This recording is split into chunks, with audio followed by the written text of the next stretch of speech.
je décide l'ouverture d'un synode pour le diocèse de Créteil.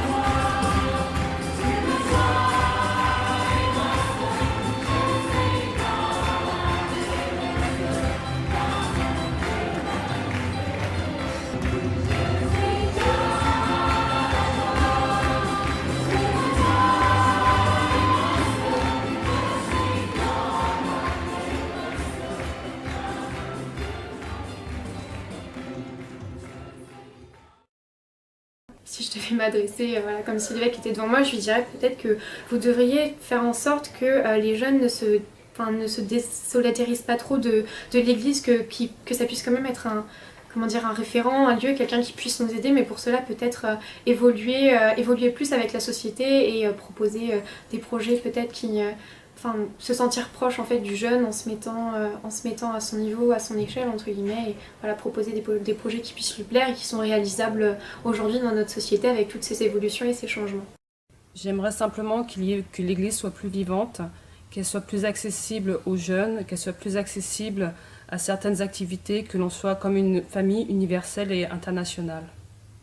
J'aimerais lui dire de continuer de réformer justement l'Église, et surtout de la réformer de sorte qu'elle soit attrayante. Et vraiment que je puisse dire, pas il faut que j'aille à la messe, mais j'ai envie d'aller à la messe, voilà. Déjà, je voudrais lui dire merci pour cette belle démarche qui est le synode. Et du coup, j'espère que chacun d'entre nous arrivera à prendre notre place. Et je voudrais aussi lui dire que je suis persuadée que la place de chacun d'entre nous compte entre les générations aussi, que ce soit les jeunes ou les plus âgés. On a des choses à faire ensemble.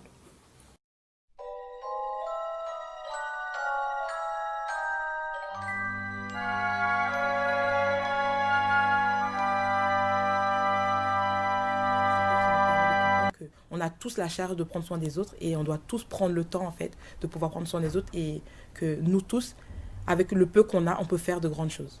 Voilà. Ce matin, nous nous sommes lavés les pieds mutuellement avec un petit massage après avoir lu le passage de la Bible. Moi, ce qui m'a marqué, c'est la première rencontre où pratiquement 3 du groupe étaient malades. Et nous avons passé le week-end à prendre soin les uns des autres, à respecter celui qui avait la migraine, l'autre qui n'avait pas pris son traitement, l'autre qui n'était pas venu et sur qui on comptait. Et on a fait avec. Et ça, c'est extraordinaire. On a vu. Avec lui, prenons soin les uns des autres.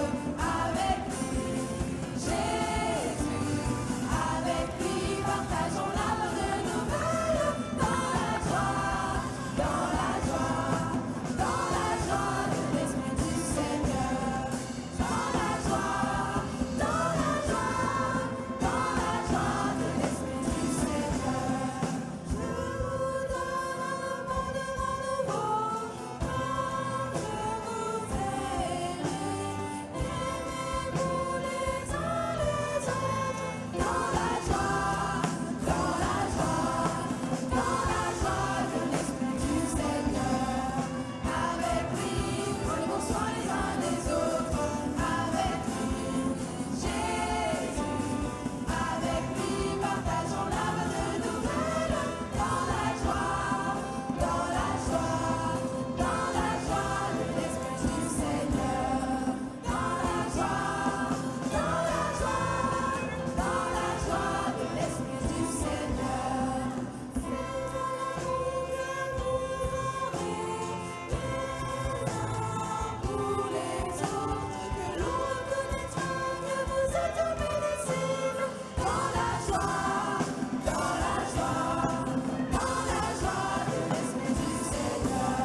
On a accueilli chez nous à peu près 5 personnes autour d'un feu de bois, autour d'un évangile qui était proposé, d'une petite fiche dont on s'est inspiré pour animer la séance.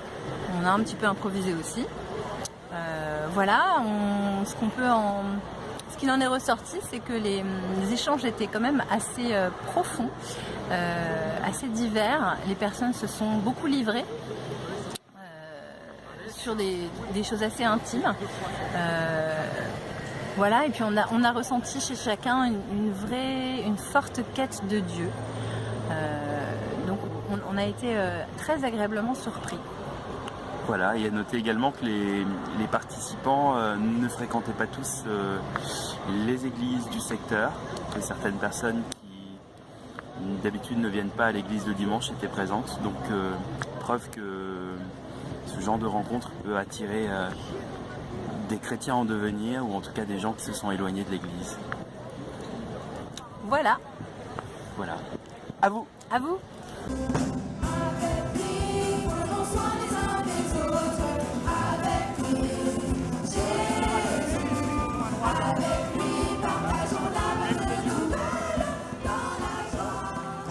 Je décide que le service famille et société, en lien avec le service des formations, propose un module de formation à la doctrine sociale de l'Église. Dans la pensée sociale de l'Église, moi c'est quelque chose que je connaissais très peu et que j'ai découvert très récemment. Alors j'y suis venue par l'écologie et par l'encyclique Laudato Si. Et je pense que la lecture de cette encyclique m'a ouvert l'esprit sur le fait que tout est intimement lié et m'a donné envie d'en savoir plus, et en tout cas d'avoir des éclairages, des balises sur comment aller sur un chemin de sanctification dans le cadre de mon quotidien, que ce soit dans le cadre de ma vie familiale, de mon travail, de mes relations sociales, que ce soit dans le cadre associatif ou avec mes amis ou ma famille.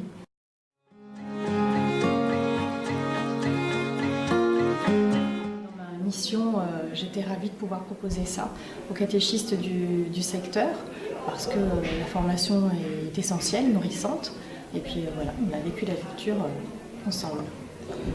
J'étais très content effectivement que cette proposition se fasse aux catéchistes, donc c'est souvent intéressant de pouvoir effectivement se retrouver entre catéchistes pour pouvoir se former, hein, et ensuite être plus à même de pouvoir transmettre la foi aux enfants. On était vraiment en communion, on avait de bons échanges, on ne se connaissait pas spécialement parce qu'il y avait plusieurs paroisses, mais voilà, un bon état d'esprit. Moi personnellement j'ai eu un coup de foudre spirituel pour un des formateurs qui aujourd'hui est un de mes accompagnateurs spirituels. Donc voilà, une belle rencontre. Je demande aussi à chaque équipe pastorale de vivre une journée de relecture pastorale en fin d'année à l'aide d'une grille élaborée par le Bureau de l'Apostolat des laïcs et l'équipe diocésaine d'animation spirituelle. Dans la dynamique de ce discernement, l'équipe se demandera quelles personnes peuvent être appelées à s'engager davantage dans la mission.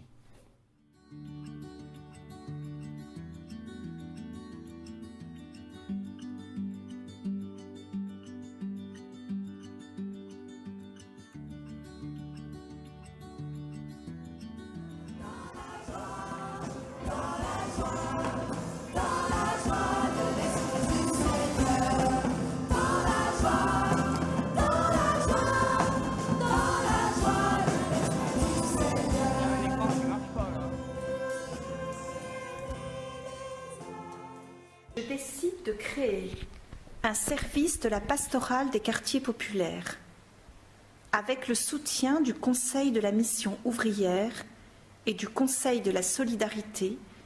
Il suscitera dans l'esprit de Madeleine Delbrel des fraternités, lieux de partage convivial entre les habitants pour accueillir à leur manière et à leur rythme la parole de Dieu.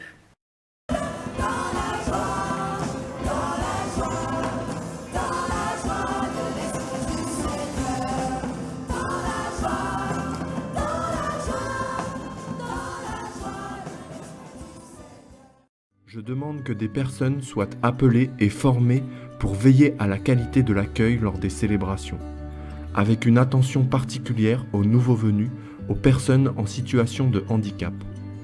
Là où cela semble nécessaire, on n'hésitera pas à installer des boucles magnétiques pour les personnes malentendantes. Je demande que se poursuive la mise en place des communautés de proximité, animées par des laïcs, là où une église ou une chapelle ne sont plus utilisées comme des églises paroissiales. Ces communautés donnent à la paroisse les moyens de la proximité pour l'évangélisation en permettant de rassembler des assemblées de prière, des séances de catéchèse d'adultes ou d'enfants, voire à l'occasion des Eucharisties dominicales.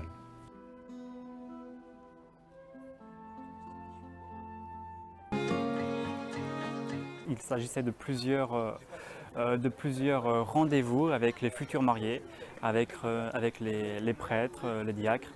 Et donc, tout au long de ce parcours, on a parlé de l'Église, de Jésus, de l'amour, du couple. Ouais.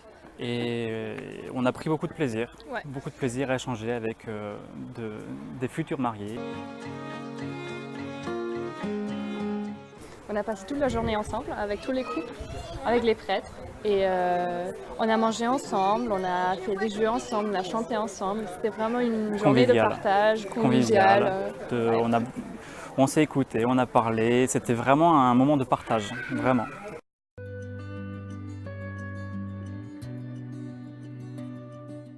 La mission qui nous a été confiée par le Père Sentier est de coordonner la pastorale pour les personnes concernées directement ou indirectement par l'homosexualité. Directement, c'est-à-dire être une personne homosexuelle, être croyant, fidèle et avoir besoin de vivre cette vie. Indirectement, être parent d'un enfant qui dit « Papa, maman, je crois que je suis homosexuel ». Cela nous semble important d'accorder une très grande attention à ces personnes qui vivent une situation qui n'est pas dite dans la norme et qui peuvent se sentir blessées ou mises à l'écart. Et également pour nos communautés d'église, il est important aussi d'éveiller le regard sur la situation de ces personnes pour que l'accueil soit simple et réel et que les regards changent aussi sur la situation de ces personnes.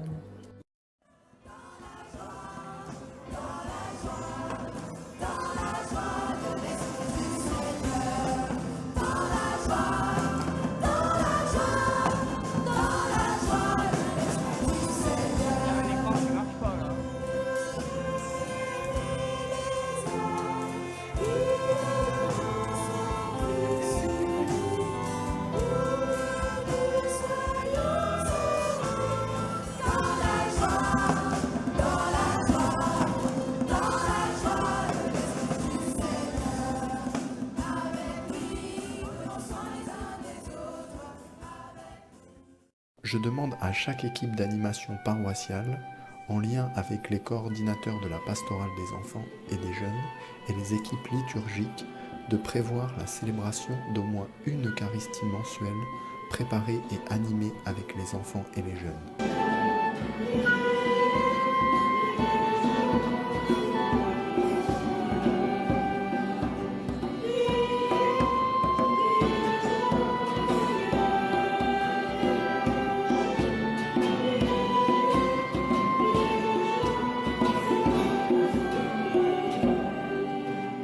Je demande aux responsables de la catéchèse, de la pastorale des enfants et de la pastorale des familles de chercher à faire découvrir aux parents et grands-parents comment ils peuvent prendre part à l'éducation chrétienne de leurs enfants et petits-enfants.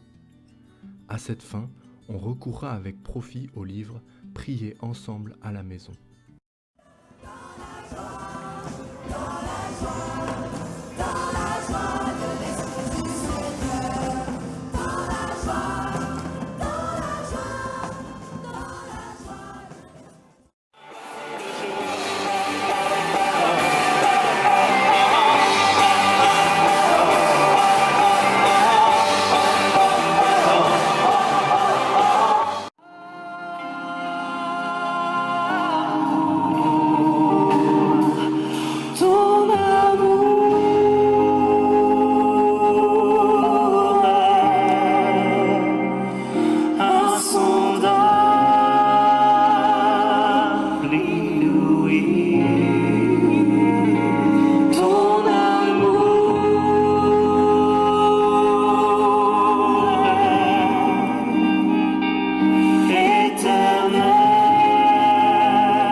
Batelou.